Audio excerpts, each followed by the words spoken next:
Hi everyone. If you're a triathlete, runner, cyclist, endurance sport athlete of any kind really, you'll understand that being hydrated and drinking enough during training and recovery is crucial to your performance. Unfortunately, it's an area that many of us get wrong. So today I'm going to take you through an exercise you can do to establish how much you need to drink, and I'm going to explain why we get that equation wrong most of the time. Let's go.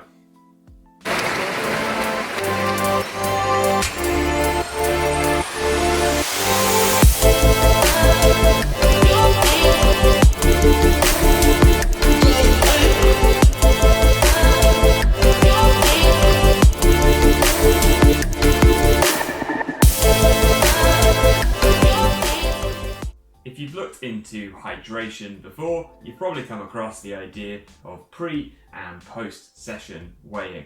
If you haven't, it's dead simple. I'll take you through it. I've kept the numbers really simple here as well because then the maths is easier. You pre-weigh, minimally clothed as possible so that doesn't interfere with the numbers. Let's just say 70 kilos. You do your session and then you weigh again, and let's say you've lost a kilo, moved from 70 to 69 kilos. You then need to factor in how much you drank. So again, keeping the numbers really simple, you drank 500 mils during the session. You can then do the very simple little equation down here. 1 minus 2 plus 3 equals, so that is 70 minus 69 is 1, plus 0.5 equals 1.5. So your fluid loss during that session was 1.5. But we can go further. Number 4, our minutes exercise. We also need to factor this in to get a little bit more detail. So here, let's say we did a 75-minute session. We want to divide our 1.5 fluid loss by 75 to work out that our fluid loss per minute was about 20 mils, so 0.02 of a litre. Then number 5, so that we have like a standardised measure that we can go back to, we can work out our per hour calculation. So we simply take that 0.02, we times it by 60 minutes in an hour, and we get 1.2 litres an hour. You may have come across that, as I've said before, and that's like the standard way to measure hydration. But there are other factors that we should be taking into account that are too rarely mentioned, and I'm going to talk through those next. So now we come on to our first little tricky confounding variable in this equation, and that is carbohydrate loss. Let's assume that the session that you did over here in between your pre and post weigh was high intensity. If it was, you were burning carbohydrate for energy, and that carbohydrate weighs something. So your weight loss down here is not just fluid loss, it's also carbohydrate loss. So how do we know roughly how much that was? Well, this is where science meets the real world, and there is no such thing as an exact science in the real world, but we can suggest that you can store about 500 grams of carbohydrate, and that will last you for an hour and 45 minutes, maybe 2 hours. So in a 75-minute session, maybe you've cracked through about half of what you can store. 200 grams of carbohydrate, times that by 4 for how many calories it is, about 800 calories. 800 calories of carbohydrate during a high intensity 75-minute session is about right. So we've got about 200 grams of carbohydrate loss in there, and that down here affects our equation. So we take our 1.2 litres per hour that we previously thought might just be fluid loss. We minus this 200 grams of carbohydrate loss, and now we're down to a water loss, sweat loss of 1 litre per hour. But there's still one more variable that we need to consider, and we'll look at that next. And so here are our last factors to consider.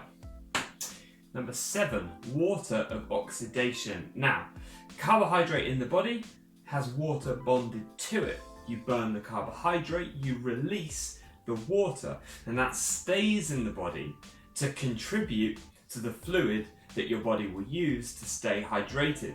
Now, roughly speaking, for every gram of carbohydrate we burn, we're going to release about 0.6 of a gram of fluid to help keep the body hydrated.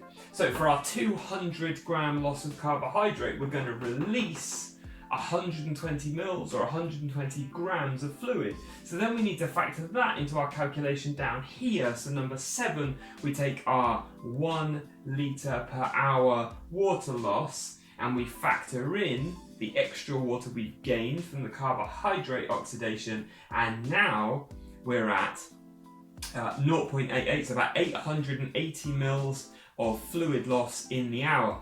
So practically speaking, we're now at a point where if we drink 880 mils in the hour, we completely negate fluid loss and therefore, in theory, maintain better performance.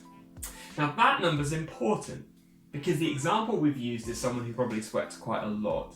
We know that the human gut can't absorb much more than about 800 mils of fluid an hour. So what we've done is now got ourselves down to an amount where we can actually achieve the amount we need to drink. And for long-term sustained performance like middle distance triathlon or Ironman triathlon, this is crucially important. But can we get it any lower? Well, there are a couple of other bonus factors that we need to consider. So number 8, we'll also lose some fluid as we breathe.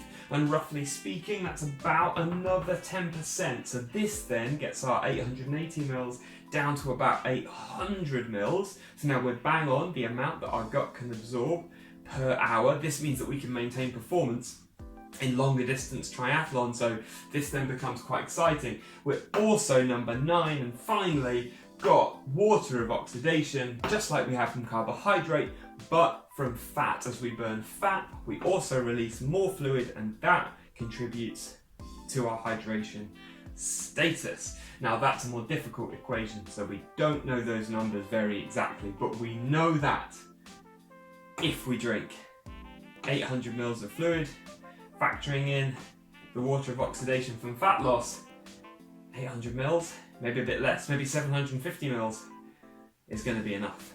Stick in the sodium tab to make sure that our body absorbs that fluid as optimally as possible, because it doesn't absorb water on its own very well, and all of a sudden, boom, we just conquered hydration.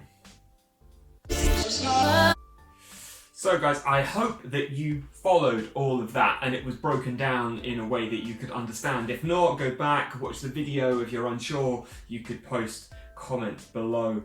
Understanding hydration is really important because it can seem, particularly in long-term ultra-endurance sport, like it would be impossible to maintain hydration. And yet we see elite athletes doing it, so we know the body must be capable of it. And this process explains how and allows you to understand all the factors that you need to take account of when you're working out how much you should drink during any longer distance endurance performance events that you're going to do.